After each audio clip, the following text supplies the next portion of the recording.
Morning, everybody. It's the 2nd of June. We are Signal Centre Talking Bull. I'm Joe Neighbour, joined by Steve O'Hare. Good morning, Steve. Morning, mate. All good?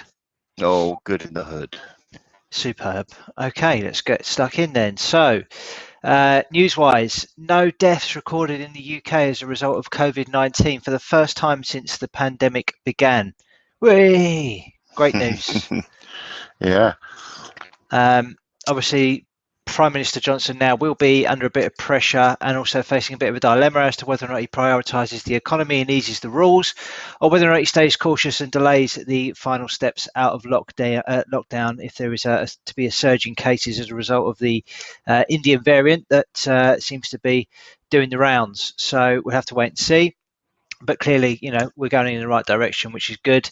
Elsewhere, we had AMC back in the news yesterday. The Reddit guys are fully back behind it, it seems. It had another huge rally yesterday, another 18% overnight. It extended by. There was one fund manager, by the looks of things, Mudrick Capital Management, who managed to sell 230 million in new shares. And sold their entire stake pretty much within hours of buying it. So clearly enough liquidity to move some serious numbers in that, and make a decent profit. Yesterday we had crude oil futures close to their highest level since 2018 as OPEC Plus provided an upbeat assessment of the demand outlook on Tuesday. And also back to the UK. UK house prices have returned to double-digit growth for the first time since 2014. But that has expressed some concern, particularly from the Bank of England, who said that the risk that demand gets ahead of supply will lead to a more generalised pickup in inflationary pressures, and that's something that they're absolutely going to guard against. So a bit of tempering of the big numbers that we've seen overnight from that.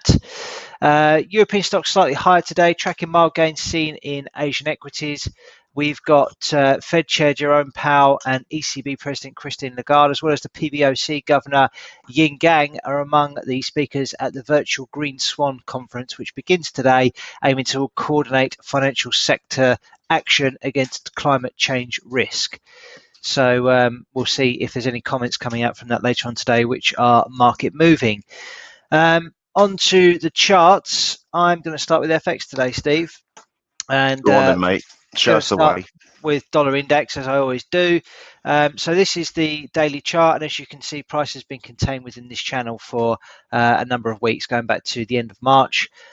We saw a little bit of an attempt at moving above this channel last week, but that didn't materialize, and in fact the sellers came back in to send it lower. But as you can see, on a number of occasions now, we have seen this level of support at 89.69 continue to act as support. Now, if we sort of take this channel and cut through the sort of wicks of the candles, then maybe on a closing basis there is some suggestion that we could be about to see a break up from this channel.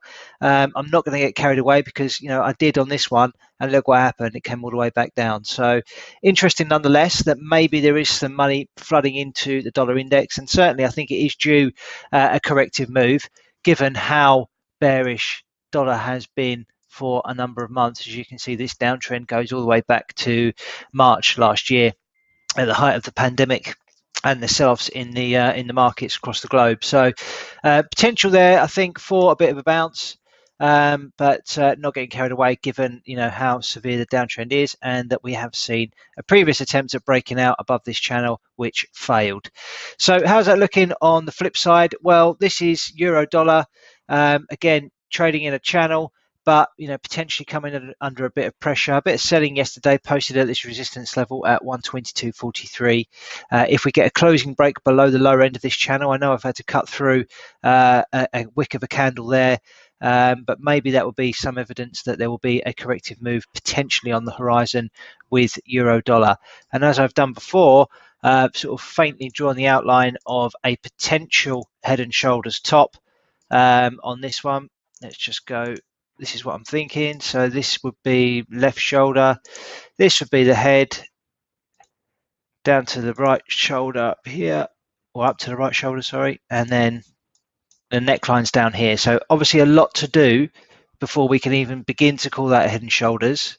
certainly a completed one, but maybe a faint outline of one that is emerging, but we'll have to wait and see. And of course, the starting point of that potentially would be a break of this channel and some sort of formation of a right-ish kind of shoulder. I think if we break below this low here at 21.32, then I might get a little bit more excited about that, but watching and waiting for now.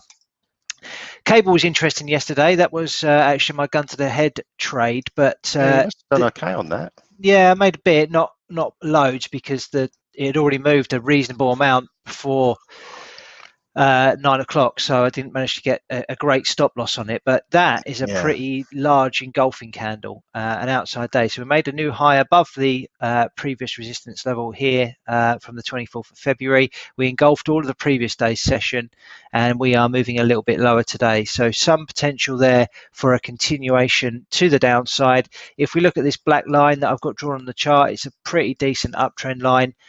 Which goes back to these, well, arguably these lows here back in March, but we've got more connected points if we take this as the trend line. So a nice pullback to somewhere along this trend line would be quite welcome. I don't think that invalidates the sort of bullish view on that for now, but it certainly was looking a little bit maybe overdone into these resistance levels here on cable. So looking for a bit of a pullback, which may just be an opportunity to buy into. If we zoom in a little bit closer on that, then we've probably got a gap in there when we gapped higher. So that would line up quite nicely really for an entry level at 39.85 over the short to medium term. So pull back to there would be nice. Wait and see what it does at that level. If it breaks down, then obviously we've got something much more to consider in terms of the technical setup. But if it just gets to there and the buyers return, then quite a nice technical pullback. Dollar CAD, just because dollar's showing some signs of a little bit of strength today. This is quite interesting. Look at the state of the downtrend line on this, on the channel or a wedge formation that's formed. We've got some support forming down here at 1.2000. Nice big round number. Whether or not it's going to break up, I'm not sure. I think it needs to get above 21.44 before I can think about maybe some speculative upside plays towards the top of the channel. But a nice hammer candle formed yesterday, even though we made a very minor new low on that. So quite interesting, I think, from certainly a speculative perspective on that today. Elsewhere, let's look at Aussie. Bit of a choppy old move in this one, really. Potentially a top forming. Not really much I can gain from this chart at the moment. So going to quickly move on. I think that's pretty much it, really, from the FX side of things. All I wanted to talk about anyway. So, Steve, I'm going to throw it over to you and you can run us through what you're seeing, if that's all right. Yeah, no worries. First of all, I'm looking at oil schmoil.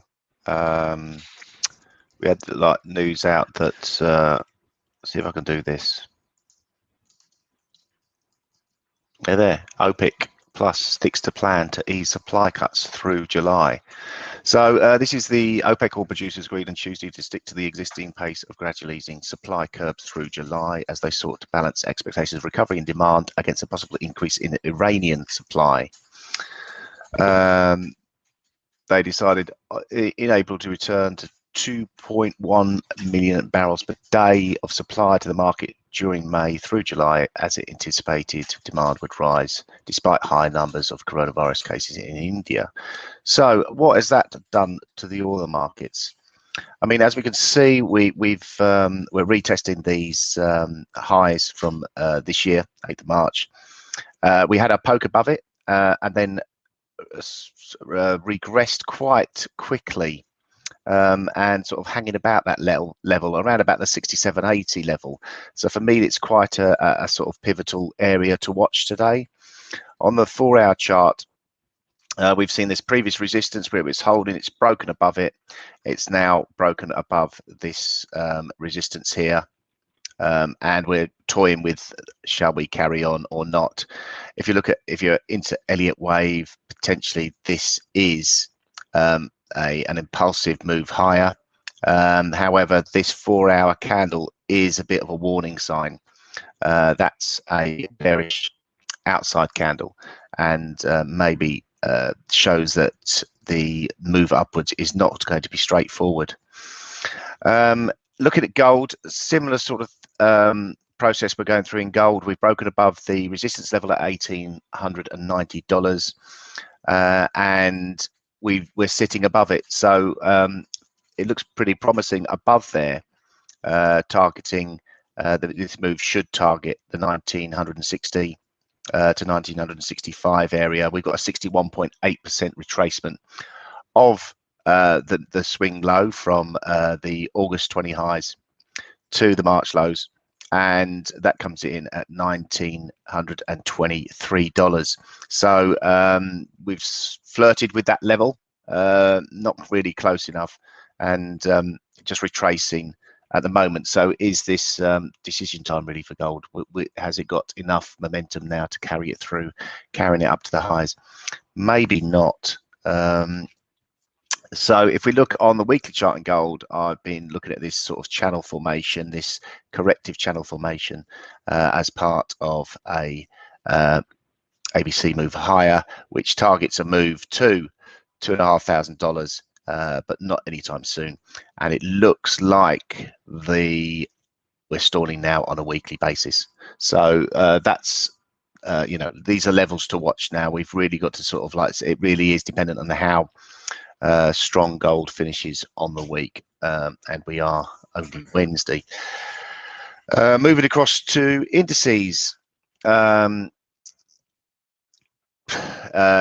looking quite positive, and yesterday, well, on the week we're sort of forming a bullish engulfing candle.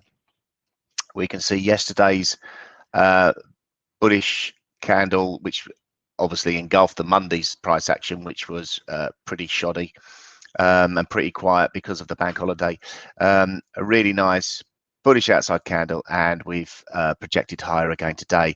We're toying with resistance around about 7100, trading around there now. 7105 was the previous resistance. Really looking to push up towards 7165 to 7170. There looks like good potential for that today. The indices are looking quite firm this morning. Also bullish engulfing on the daily chart for DAX. Let's look at the 4-hour chart. Does it give us any other clues? We had this resistance level around about 15,500. We've broken above it. We're having a few spikes in either direction over the 4-hour chart basis, but still looking pretty positive. When we're talking about the previous swing high levels, we're still hanging around there, so looks good from that perspective. On the Dow, not so clever overnight. This bearish outside candle on the 4-hour chart. We're back to previous resistance, and obviously the previous resistance, once broken, turns into support levels. So 34,463 support. That's about 100. We're trading about 100 points higher than that. We've rejected a move above 34,850 and consolidating at the moment. Nasdaq. Of course, so many lines on here. It's making my eyes hurt. So yeah, bearish engulfing, same sort of time frame as Dow Jones, Dow 30, and the S&P the same. So a little bit of a rejection we're seeing at the moment. Potential for that to possibly continue, with the hourly chart now firmly planted below the Ichimoku cloud. So really looking for, in the S&Ps, 41.92 to hold. If it doesn't hold, it opens up a move down to 41.81 and below. So really watching that quite closely. Aussie 200, obviously very commodity denominated indice, and that's showing signs of indecision as well at these heady heights. Volumes picking up a little bit on this rally, but we're seeing doji candles posted over the last 3 hours. So chance of a correction. China 50 below the hourly Ichimoku cloud. Let's look at it in the 4-hour chart. We can see this stalling effect or corrective effect after the decent rally higher. 18 335 is a previous support, and it's a typical pivotal level. So again, it's reacting from here, looking slightly negative at the moment. Hang Seng, again, holding on to previous resistance levels here. We managed to poke our heads above it, but is it a false breakout? Potentially. The Nikkei, we've got a downward trend in resistance, I suppose, here. That's coming in just above price action at the moment, and we've got the real pivot level down at 28,300 for me. Hopping up across to cryptocurrencies, still in this triangle formation on the 4-hour chart, symmetrical triangle. Bias really is to break lower. However, these symmetrical triangles can be a reversal in the market also. So it's really a case of waiting to see where it breaks. And as we approach the end of the triangle, the likelihood of a break is increasing. I've been selling Bitcoin on the gun to head challenge yesterday. Didn't really sort of do much yesterday, hung about. Feels like we're going to have a little bit of a test of either the top or the bottom before maybe a false move, and then we'll get the reaction. So I think if we test the upper end of this triangle, poke our head through it, that maybe suck a few people into getting long, then we have the reaction lower. And likewise, we could get the same on the downside. It's symmetrical triangles are just that. It's a sort of point of symmetry in the charts, in the price action, in the supply and demand. So we'll just have to wait and see where that goes. Yeah. Cool. Thanks, mate. Okay, so as you alluded to there on your gun to the head trade yesterday, you were selling Bitcoin. You made 277 ticks, which was equivalent to 0.21 R on the session, and I made 0.73 R or 43 ticks on cable. So all in all, a reasonable day for us. Hopefully we can back that up today with some more success. Steve, I'm putting a gun to your head. What would you like to trade right now? Oh well, I'm not going to move then. I'm going to stick to Bitcoin. We've had this little spike higher again. Let's fade it. Let's just stick with it, and hopefully my plan will work. I could put the stop above. Well, where are we getting in? We're getting it in at. We're getting in at 37,000. Is that right? 223. We're going to have a stop 10,000 points, 1,000 points higher, and we're going to go for a 4-to-1 risk. Oh, that's 40-to-1. Slow down, Stevie. That doesn't look very clever, does it? That's not really done it properly. Very tight. I've got to have a naught there and a naught there, and that will give us a little bit more, make a bit more sense.